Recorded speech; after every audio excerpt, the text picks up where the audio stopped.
Look, what are we anticipating for him to say that's new that we haven't already heard in some form of apology tour already? One thing that's interesting is you have the new CEO, John Ray, speaking first, and then Sam Bankman-Fried speaking after. We hear, according to sources, that'll be in the afternoon. And so there's a bit of time in between. And to what extent does he start to answer some of the things we know that John Ray has not only put on the bankruptcy filing, but also in his own testimony that is posted on the House Financial Services Committee website right now. Those allegations include commingling of funds, as well as a failure to implement virtually any systems or controls necessary for a company to be entrusted with other people's money. Now, we know that Sam Bankman-Fried has spoken a lot, including today on a Twitter Spaces as well, and it's worth taking a look at what he said, and we can expect him to reiterate some of this tomorrow. And it's that right now he has no data about anything, so that all he can go off of is his memory. Remember, he is no longer the CEO of the company, so there is a certain amount of data that he's no longer privy to.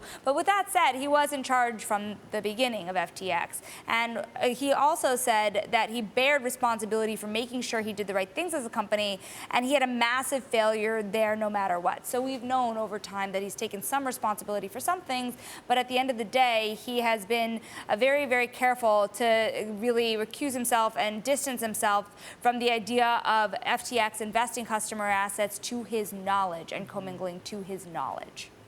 You're right that we get a sort of Act 1 and then Act 2 with John Ray III, who's the current FTX CEO or administrator, testifying. It's not as if, though, they're going to bump into each other in the hallway and have an awkward hug or something.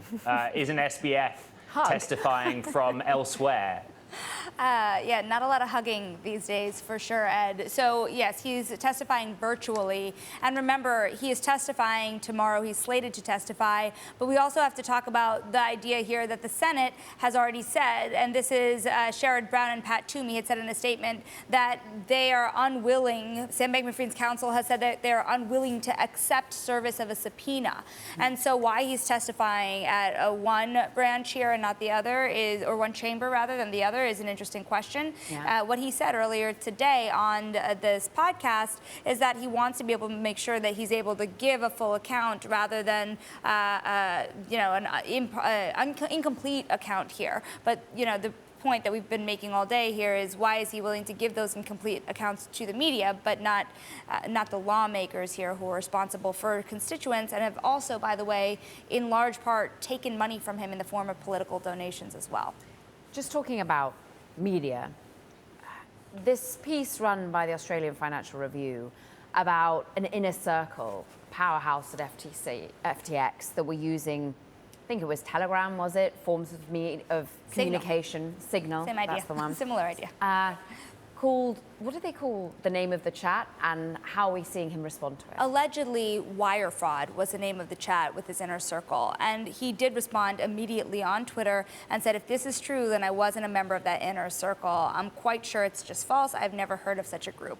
But it's something he may be asked about again in the series of many things. He may be asked about, I would say also in the Unusual Whales podcast. The last question was kind of interesting. They asked him about that, the money he gave to the Block executive. Yes. And that is something that he did not answer and hopped off the podcast at that point for. So between the lawmakers that he had given money to as well as the media organizations, he might get a lot of questions about the type of influence he was trying to wield and why.